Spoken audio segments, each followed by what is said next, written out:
রাজধানী সহ দেশের বিভিন্ন জায়গায় শক্তিশালী ভূমিকম্প অনুভূত হয়েছে। সকাল 10টা 38 মিনিটের দিকে এ ভূকম্পন হয়। ভূকম্পের মাত্রা 5.7 বলে জানিয়েছে আবহাওয়া অফিস। নরসিংদীর মাধবদীর কাছে 10 কিলোমিটার গভীরে এর উৎপত্তিস্থল বলে জানানো হয়েছে। ভূমিকম্পের তীব্রতায় জনমনে আতঙ্ক ছড়িয়ে পড়ে। অনেকেই ভয়ে বাসা ছেড়ে সড়কে অবস্থান নেন। স্বজনরা নিরাপদে আছে কিনা খোঁজ নেন টেলিফোন ও সামাজিক যোগাযোগ মাধ্যমে। ভারতের পশ্চিমবঙ্গ সহ বাংলাদেশের সীমান্তবর্তী রাজ্যগুলোতেও ভূকম্পন অনুভূত হয়েছে।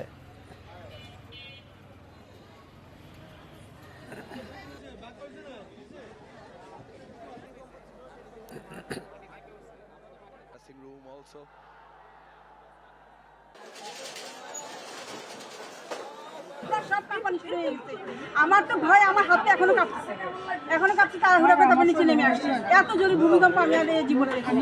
যে চেয়ারে বসা চেয়ারটা পড়ে যাবে ধুম করে, তো তারপর মানে প্রথমটা ঝাঁকুনি একটু কম ছিল, কিন্তু পরে এত তীব্র ঝাঁকুনি ছিল যে তখন আমরা স্থির থাকতে পারি না, সবাইকে নিয়ে দৌড়ে নামতে শুরু করলাম। হাঁটা হচ্ছে ভূমিকম্পে ভাসছে। দেখলাম যে মানুষ দৌড়ে নামতে যায়, ফাটে গেছে।